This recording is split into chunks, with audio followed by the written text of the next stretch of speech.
किसी की 120 साल की तपस्या को, किसी के इतने बड़े प्रयास को आप एक तर्क से काट कर नहीं जा सकते। शब्दों में काट दीजिए, मजा आएगा। गहरे तभी उस साधना को समझा जा सकता है, गहरे तभी उस साधना को समझा जा सकता है जब आप साधना करें। ये करना पड़ेगा। और सबसे अच्छी बात है, कबीर साहब कहते हैं उस साधना के लिए कुछ भी नहीं छोड़ना है। आप पत्नी हैं, बहुत अच्छी पत्नी रहिए। आप पति हैं, बहुत अच्छे पति रहिए। आप पिता हैं, पिता के धर्म का पालन करिए। पत्नी है, पत्नी के धर्म का भी पालन करिए। ऐसा कहीं नहीं कह रहे उसे छोड़ दीजिए।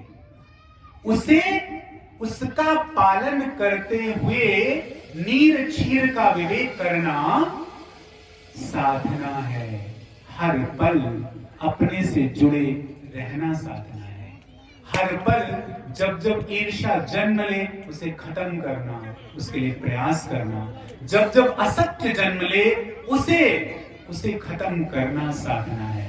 इस साधना को अगर आप करते हैं तो ही कबीर साहब को आप सच्चे अर्थों में समझ सकते हैं, तभी आप कबीर साहब की बात को ग्रहण कर सकते हैं। और एक अंतिम बात कहकर मैं अपनी वाणी को विराम दूंगा। फिर से कहूंगा, सिर्फ एक कदम आप बढ़ाइए सच की तरफ। सिर्फ एक कदम आप बढ़ाइए ईर्ष्या को खत्म करने की तरफ। सिर्फ एक कदम आप बढ़ाइए घृणा को खत्म करने के लिए। कबीर साहब 100 कदम बढ़ाकर आपको ले लेंगे, आपको पकड़ लेंगे, लेकिन ये कोशिश आपको करनी होगी। इस श्रृंखला में हम सब कबीर साहब की वाणियों को और गहरे समझने की कोशिश करेंगे।